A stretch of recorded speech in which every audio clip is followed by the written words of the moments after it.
Okay, round three of this thing.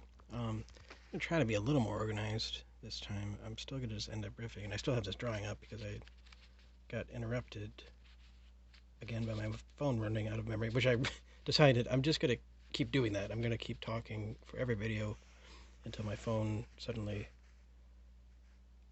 just abruptly ends the video. One, because it's often funny. It just sounds funny, like where it just happens to abruptly end for no reason.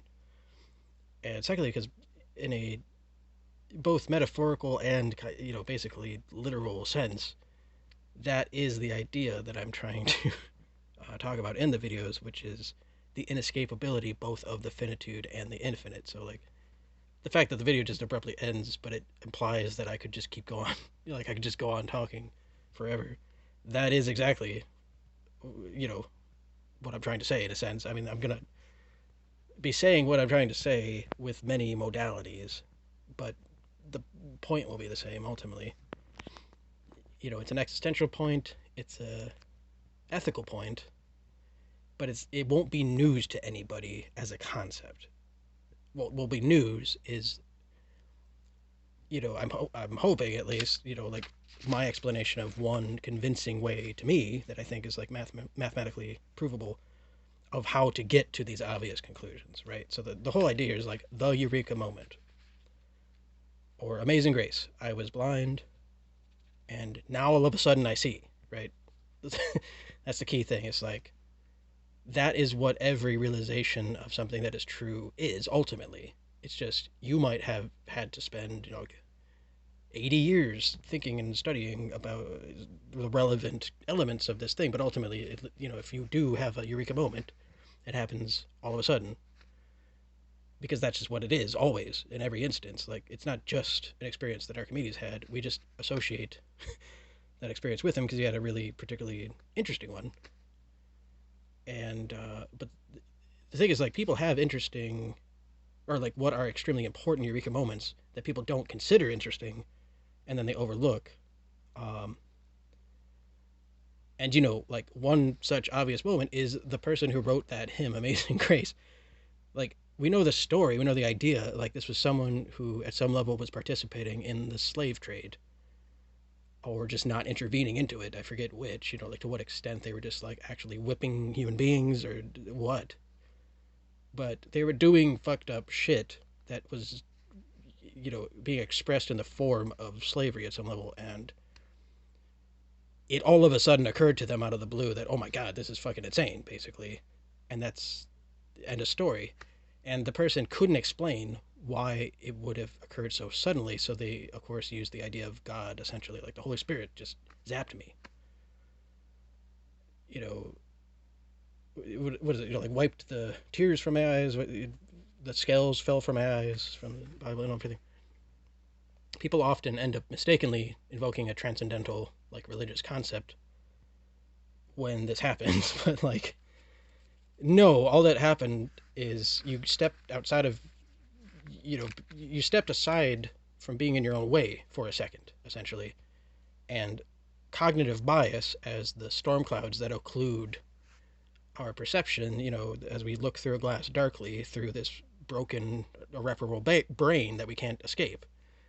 What happened is kind of the stars aligned for a second, and you actually saw the obvious thing that once you see it, you see that you should have saw it all along, right? People who have these so-called breakthrough moments or eureka moments, they all essentially say that. Like now that I see it, it's so obvious that I feel embarrassed that I didn't see it before. At least those are the people who are being honest about what the experience actually is. Everyone else is just lying to themselves or others.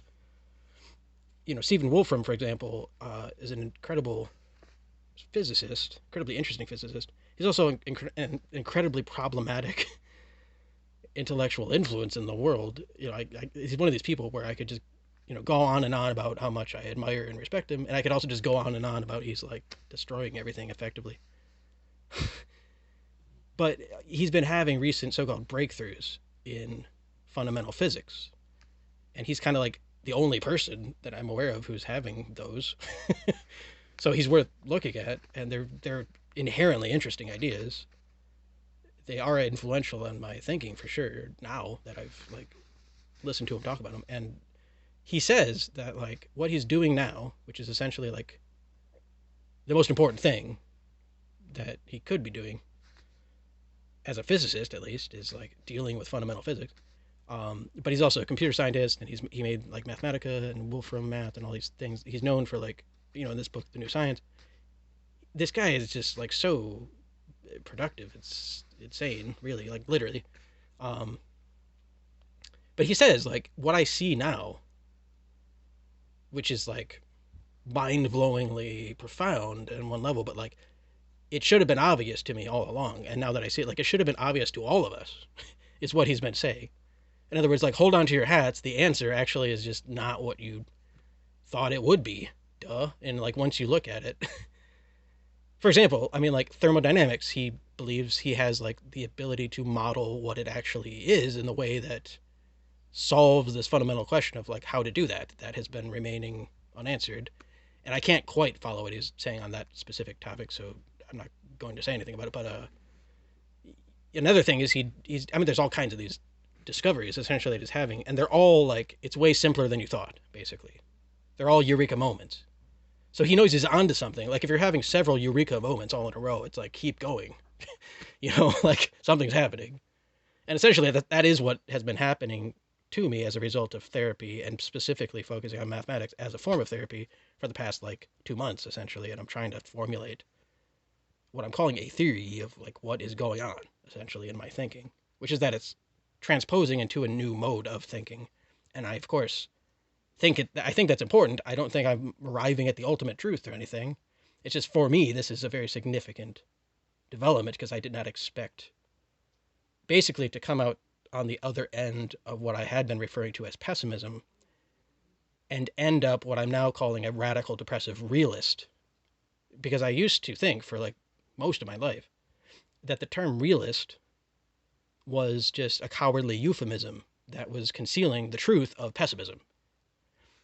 I thought like realism is just people trying to hide from the obvious fact that life sucks, essentially. They think life sucks is too adolescent an idea, that it's just not an impressive conclusion, so they're just not admitting that.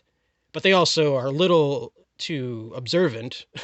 They're not so oblivious as to be a narcissistic, idiotic optimist, just the typical kind of Panglossian, oblivious person. And I'll get to Leibniz in a second, but like, like they're anyway, like the thing is, like most realists, like most examples of realists, my point anyway is that they really are, that. Like I had reason to believe that. I can fully attest to this at this point, but like, I don't blame myself in other words for thinking it. But however, it just turns out unexpectedly to me due to cognitive bias. Like, in other words, often when we have a lot of evidence for a conclusion, we just jump to a conclusion without questioning the evidence itself, like what the evidence is saying and what other alternative possibilities there might be that are worth exploring and so forth. Like we do this all the time. We just sort of check out early, basically, when we like, or get out while we're still ahead, sort of thing. There's like all kinds of examples of this, not just in like science, but just human reasoning in general. And this was just one of them for me, where like I had so much evidence in my mind and it was real. It was, I was thinking clearly in this sense. I could still point to examples of like realists who are just full of shit essentially, and they're just actually optimists in disguise or nihilists in disguise. And ultimately nihilism in my theory is a form of optimism. And here's I've known that for a long time at this point. I used to be a nihilist when I was like 18, but I figured out fairly early, it's still embarrassingly late, of course, but like early considering how old I am now. But I figured out early that like nihilism is an illusion. It's hiding a deep down optimism. And you can see that in Nietzsche's writing specifically, and in Derrida, but like Nietzsche is a particularly clear example of this because he's a vitalist. He clearly believes in like life and strength and love of fate and all these things that sound like delusionally optimistic. And then you look at his writing, he's like trying to be hardcore and everything. He's not. This is the problem. A lot of people think he is. That's why he's famous, because he's giving them an easy out. And the easy out of nihilism is to escape anxiety, essentially. The idea that if you just don't care about anything, you'll escape the negative experiences that are inevitable from just admitting what reality actually is. And if you just detach and don't give a shit about like who suffers and when, and including yourself, supposedly, but then you'll be free. You can come out the other end as a happy person, basically, in Nietzsche's view. And that's just total bullshit. You know, Nietzsche is a brilliant writer. His style is great. He was very influential on me and on many people. Like, I wouldn't be able to say what I'm saying without having contended with what he's saying. However, I've also studied Philip Mainlander, who's like way more significant in the formation of my theory, like a deeper level of development in my thinking was due to him. Anyway, but Philip, the thing that the world doesn't understand is Nietzsche plagiarized Philip Mainlander. And here's the thing: you probably have not heard of Philip Mainlander, statistically speaking. You know, I mean, if you're watching this video, the likelihood that you have is probably higher than in general. But like, people don't know this person. I don't think they've even finished translating his magnum opus, The Philosophy of Redemption, into English yet at all. This is a 19th century, like, hugely significant thinker, or someone that, like, if we lived in a sane world, would be considered a hugely significant thinker. But like, no, he's completely ignored. Why? Because his philosophy is just brutally depressing, and that's the only reason. Like, people just don't want to contend with this. Also, he committed suicide pretty much as the logical conclusion of his philosophy. And the story goes, I doubt that this is true, but like, the idea is that his philosophy led directly to his suicide, and he told you exactly what he was thinking and then killed himself. There are a few people like this, but he's the most significant example that I'm aware of in terms of like the astonishing, like, convincingness of his philosophy itself. But the story goes that he got the books from the publisher, or like the editor's copies or whatever, like the initial like 10 copies of his book from the publisher when he finally finished like his life's work. And then he just went into his study and used the pile of books as a platform from which to hang himself from the rafters. Which is miserably sad, of course, but I always have to laugh at this, of course. It's just like dark. It's the darkest comedy ever. But yeah, so that guy, people thought, like, if I read this book, I'm gonna end up like that guy, basically. And they are, in a sense, right to think that, because if you read this without like thinking as obsessively as I have thought about this for like years, which involves absolutely being abjectly depressive and suicidal in your reasoning, like, for sure, don't read Philip Mainlander if you are so frightened of that experience that you can't handle it, which is, yeah, it's most people. That's why I don't need to tell people to not read Philip Mainlander. They tell themselves. Um, but yeah, you have to think as like obsessively about these ideas as I have to be in the position that I'm in now, which is to say that, you know, I see everything like that Philip Mainlander was saying as far as I'm concerned. Like, I get his point, but I do think he was wrong. You know, this is an example of what in my theory is the worst case scenario when it comes to suicide in particular, which is an irrational suicide, basically a suicide that, let's put it this way, approaches infinitely the limit of cognitive bias, right? In other words, like, the point of the suicide was to escape cognitive bias effectively. You know, cognitive bias means that we can't get out of our own way completely ever. Basically, we're stuck in the brain. We can't step outside ourselves in reality. And we don't like that because that is the reason why we are aware of death. In other words, cognitive bias and death are two sides of the same coin, right? Like, we wouldn't know of this thing called cognitive bias if we weren't aware enough, like self-referentially aware enough to be aware of this thing called death, which is the whole fucking problem. And like, the main cognitive bias that we have is that we are terrified of death. And this distorts our reasoning in just like literally infinitely many ways. Like, you can subdivide the processes of human reasoning infinitely, and you'll find cognitive bias at every level. In other words, like, cognitive bias is a fractal. And that shouldn't suggest that it's necessarily like a Sierpinski triangle, like it's some obvious fractal. Like every fractal is troublingly paradoxical, of course. They are singularities effectively, but I think of like cognitive bias is more like the Mandelbrot set, where like it is infinitely rich in complexity and like you will never comprehend this thing. You'll never even begin to. Like it's just and what my favorite way to trip, honestly, in a mathematical sense, is to just pull up Mandelbrot set zooms. Duh, it's like if it were up to me, that would be the purpose of the internet is to just research Mandelbrot set zooms. If that's what the internet is, I'll put it this way: like I would be fine with that. That would be so great. But no, but at least that's one feature of the internet, which is you can just pull up these things and realize that you can obviously get lost in this thing infinitely many ways, and you'll just never. It's infinite in every sense. It's an infinity of infinities, and yeah, it's hard to. Anyway, the point is like it's still ultimately a single thing at the same time. It's a set of things, like objects, effectively, that are colored in such that we can understand their relationships in a meaningful way, I guess. But like, it's a single formula that, it's a unified object. And cognitive bias is that. It is a unified object. It's like our brain, you know. So yeah, it's a single thing, and it's infinitely divisible. There's infinitely many manifestations of it. But for me, I think the easiest way to think of like what is the central example then of a cognitive bias, like what is the Godfather, like, well, I don't know why I think I'm the God, like what is the most general concept that is still descriptive effectively of cognitive bias? That would be optimism bias. And you would think like, oh, that's just you being a depressed pessimist. Like that's just pessimism bias that leads you to this. Well, here's the kicker: pessimism bias, in my theory now presently, is also an example of optimism bias.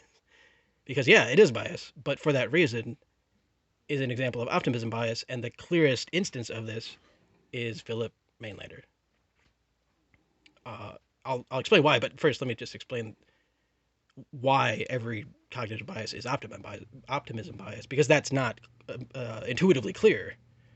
It wouldn't be, right? Because that's the bias that we have, is that it should be something else other than this, right? No, it is that simple, and it is that disappointing and depressing inherently. That's what, like, realizing what a cognitive bias is always the same experience, which is it should be depressing in the sense, or disappointing in the sense that like you thought you were on the right path and you're not. That's like every example of what a cognitive bias is. Um, in other words, you had your expectations were too high. Essentially, you were overly confident. We talk about like overconfidence as a kind of bias, or selection bias, or you know, um, having too small of a data set sort of bias, or the Simpsons paradox is not a paradox. This is a thing. Paradox is a related concept, obviously. Like cognitive bias is ultimately an example of paradox. Paradox is an example of the fundamental existential problem, which is like having, in a sense, the capacity to conceive of the infinite involuntarily. In other words, you're forced to conceive of it at some level if you want to survive at all. The implication is indefinite survival by definition. Like that's the only thing that could motivate you. It's motivating me right now, right? Like I am engaged in what is effectively the delusion, which is absolute infinity, that's all there is only, and there's never death, there's never finitude. I'm never going to die, I'm immortal, right? Like we're all at some level behaving under the delusion, which is that notion, but the reality is both. and and here's the thing: like pessimism is the delusion, and yeah, like severe depression is this, and I've had plenty of that in my life. It's been primarily, almost overwhelmingly, that for sure, and it is suicidal inherently in its reasoning. But pessimism is ultimately the also, like nihilism. Again, like I'll explain these things as much as I can before my phone dies.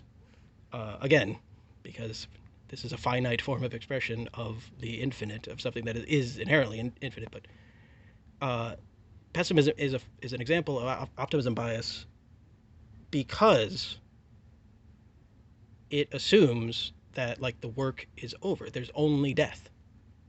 So Philip Mainlander, like one of the most amazingly prescient aspects of his thinking, and Schopenhauer has this too, but like, and Philip Mainlander surely influenced by Schopenhauer. But Philip Mainlander is better. I mean, like that's Schopenhauer's interesting to read for sure, but only if you were like deluded in your reasoning by the influence of Kant or Hegel. Like Schopenhauer will be very satisfying in that sense because he's just going for the jugular basically with those motherfuckers. Basically, these like high status people who, and that's why that's why Schopenhauer's books are so long. Like his whole philosophy is just life sucks basically. Like you don't need to write these many pages to say that. The reason he's writing so much is to just it's just all one big joke as I see it. It's just a hilarious joke. It's a dark, like a very extremely dark joke. I don't mean joke like he's kidding. No, I mean like it's a bitter joke about how foolish our optimistic assumptions are. I'm kind of getting into the weeds if I go into Schopenhauer. I want to stay on Philip Mainlander, but I do want to say something about this, which is that, Schopenhauer is going for the jugular with Kant and Hegel, and they deserved that. Why? Because they were of high status, and that's, for the most part, the only reason, ultimately, why people weren't realizing that what they're saying is wrong, which is, like, always the case. Well, it's not always the case, but in the case of people who are of high status, and that's the reason, ultimately, why people just aren't second-guessing what these people are saying, that is, like, a constant problem throughout history, right? And, but, like, that's not the guy at the bus stop asking if he can read you some Bible verses, right? My point is, in the case of that guy, you don't go for the jugular. You know what I mean? Like, I don't just unload on biblical contradiction and the illusoriness of the concept of an intervening God with that guy, who may very well be homeless. You know what I'm saying? Like, I say, yes, go ahead, read the Bible verses, and I nod and hope that I hope to God, the God I don't believe exists, that he'll be somehow okay. And of course he won't, ultimately. But, like, I hope that, like, my listening to him will be encouraging because he has, like, no encouragement. Something like that. I'm trying to, like, be as compassionate as possible in the situation. And if it seems like he's receptive to, like, having a serious conversation about this, that'd be cool. But let's face it, like, probably he won't, And I'll just, if he's too aggressive about it, I'll say, I'm sorry, I'm not interested. I don't want to be offensive, but, like, I'll try to be nice about dismissing it. But, like, if you're going for the likes of Kant and Hegel, like, yeah, just fucking go for the jugular. And that's what Schopenhauer did. It's like, I'm going to write, like, a giant book, because you guys write these fucking giant books, and you think you're so right. And, like, okay, I'll write a book that's every bit as long, and I'll use all the language to demonstrate that I know exactly what you're talking about. And I will just brutally, relentlessly expose the ultimate foolishness of your ideas, even the likes of you, And I'll have fun doing it, because that's pretty much, like, all I have in life. Schopenhauer was just like, he had a pretty cushy life, and you'd think, like, well, that would mean he should be an optimist. It's like, no, he was reasonable, he was rational enough to realize that, like, his own experience was a kind of illusion, and he reasoned more deeply than that. And he has this perfect concept for how to spot that in life. This is, he throws us a bone regarding cognitive bias, which is, if you see someone whose life seems too good to be true, firstly, it is, and that doesn't mean that they're, like, going to tell you that if you, like, harass them enough. What that means is it's a decoy. He uses the word decoy. And that doesn't mean in the sense that it was laid there as a specific trap by a hunter, but if a hunter was there, that is what they would leave. Meaning, like, it is a trap for you to think that, like, oh, then my life can be like that, I guess. And people fall into that trap all the time. Turn on, like, satellite TV news in the morning, and it's, like, only this happening. Like, people are just falling head first into these decoys. Celebrities are, like, often, that's their whole function in culture, is to be a decoy. Royalty, same thing, same kind of thing, but, like, even, like, a college brochure that has like a perfect representation of like diversity, equity, inclusion, and everyone's happy and smiling, and disregard the fact that we're asking you to spend $100,000 for some reason to get a piece of paper that these are meaningless things, and I'm obviously tricking you into like wasting your fucking life by giving me your talent so I can associate it with this institution and cash in on it to reproduce this profit generating mechanism, which has nothing to fucking do with any of these people in this brochure. With like, we don't give a shit about any of this. We're obviously lying, right? That's a decoy. That's a decoy for you. Those aren't real people, really. Like, they're humans. It's a picture of them, but like, this is a lie, obviously. Anyway, let's get back to Philip Manlander. Where was I at? Pessimism is a form of optimism. Well, damn it. I wanted to say something else first, which is, so Schopenhauer is, like the MMA guy showing up to beat the ass of the Aikido practitioners like Kant and Hegel, who, like, they're beautiful, right? It looks balletic and so interesting and sophisticated, and then, like, Schopenhauer's like, let me just fucking kick your ass in a way that's going to be ugly and brutal, but I will prove my point, which is you are completely delusional, basically. That's Schopenhauer. And it is, like, darkly hilarious and kind of entertaining if you're into this, like, but you don't need to read Schopenhauer. There's, like, no reason if it's boring or overwhelming. Like, just don't. But there was another famous representative of the extreme case of narcissistic, idiotic optimism, and ironically, this person was also a mathematical genius, and that's Leibniz.